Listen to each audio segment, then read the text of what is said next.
Electric cars are on the verge of solving the last challenge they face in competing with gasoline cars: speed of recharging. The race to solve this has gotten so heated that Amazon was just granted a U.S. patent to use its drones for charging. But long before anyone lets Amazon try to dock battery-carrying drones on their car's roof, it seems likelier that one or more emerging fast-charging technologies, some as quick as 5 or 6 minutes, will solve the problem. That's particularly true because current charging rates are not a near-term barrier to the exponential success of electric cars worldwide, as he'll discuss. Modern electric vehicles (EVs) have several key advantages over traditional vehicles, like faster acceleration, much lower maintenance costs, and zero tailpipe emissions. And because EVs are so much more efficient than gas-powered cars, they are the only alternative fuel car with a much lower per-mile fueling cost than petrol cars, even when running on carbon-free fuel.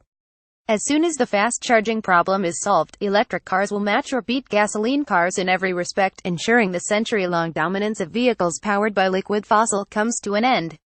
Until very recently, the barriers to EVs becoming mass-market cars were primarily due to expensive and bulky batteries, high initial cost, relatively short range, and recharging that took hours. But thanks to smart government policies here and abroad, including a big bet by President Obama's Department of Energy on a once obscure Silicon Valley startup named Tesla, we've seen both rapid drops in battery cost and dramatic improvements in battery performance. BNEF Chair Michael Liebreich explains how falling battery costs is driving the electric car revolution. Credit Joe Romm think progress. These smaller, cheaper batteries are the key reasons EVs are now being embraced by all of the world's major automakers, and countries like China, India, the UK and France are actively planning to ban gas-powered cars. One major result, as the lead author of a GTM research report on EVs explained, is that a price and energy cost analysis of conventional, hybrid, and electric vehicles illustrates that the EV has the lowest lifetime cost, even in a low oil price environment. Emphasis added. Indeed, with the ongoing rapid price drops for solar and wind power, and batteries, both the initial cost and the lifetime cost of EVs will continue to decline for decades. Another major result is that we have seen multiple EV models introduced already with a range greater than 200 miles on a single charge. Tesla's new, lower-cost Model 3 is being introduced with a 315-mile range, and multiple car makers, including Tesla, have announced plans for a 400-mile range. So within a decade or so, EVs will be cheaper to buy, cheaper to fuel, and cheaper to operate than gas-powered cars. They will have better performance, no tailpipe emissions, and no pollution whatsoever when running on renewable power. No wonder BNEF, among others, projects that EV sales will surpass internal combustion engine sales within a couple of decades. Unsurprisingly, charging stations are popping up everywhere. In 2016, the UK Guardian reported, every newer refurbished house in Europe will need to be equipped with an electric vehicle recharging point, under a draft EU directive expected to come into effect by 2019. Shell Oil, one of the world's largest petrol companies, recently announced it would soon offer electric charging at its gas stations, and it just bought a major European EV charging provider to help make that happen. So the one remaining challenge for EVs is the speed of recharging. Recharging has historically taken hours, making very long trips impractical, especially when EV ranges were limited.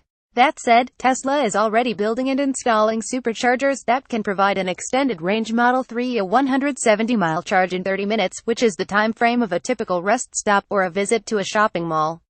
Significantly, current charging speeds and range are more than adequate for EVs to achieve significant penetration in this country, where over half of households own 2 cars. Indeed, the average commute is well below 100 miles round trip, so simply charging at home overnight is more than adequate for many cars, even if a second car is used for road trips. Moreover, in the vast majority of other countries, especially the big, rapidly growing markets like India and China, consumers drive considerably shorter distances on average than they do in this country. The idea that you need a car to be able to drive several hundred miles in a single day is relatively unique to Americans. So superfast charging is not a near-term problem to EV success, but being able to charge quickly would eliminate the last advantage gasoline-powered cars will haven't be a big selling point in the United States, as EVs strive for much deeper penetration in the coming decade.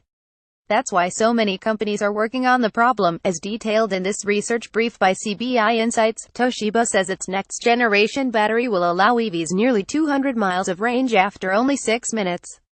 Porsche is working on debuting its Mission E in 2019 with a single charge range of more than 300 miles and a 15-minute turbocharge that would add another 250 miles of range. That would require a next-generation charger operating at high voltage, but as CBI notes, BMW, Daimler, Volkswagen, Porsche and Ford have already teamed up to build 1,000 high-voltage stations in Europe. In May 2017, Israeli nanotechnology startup Stordot demonstrated its flash battery technology, which it says can be recharged in 5 minutes. One way or another, the charging challenge will be addressed in the coming years, even if Amazon never gets its fleet of flying battery rechargers off the ground.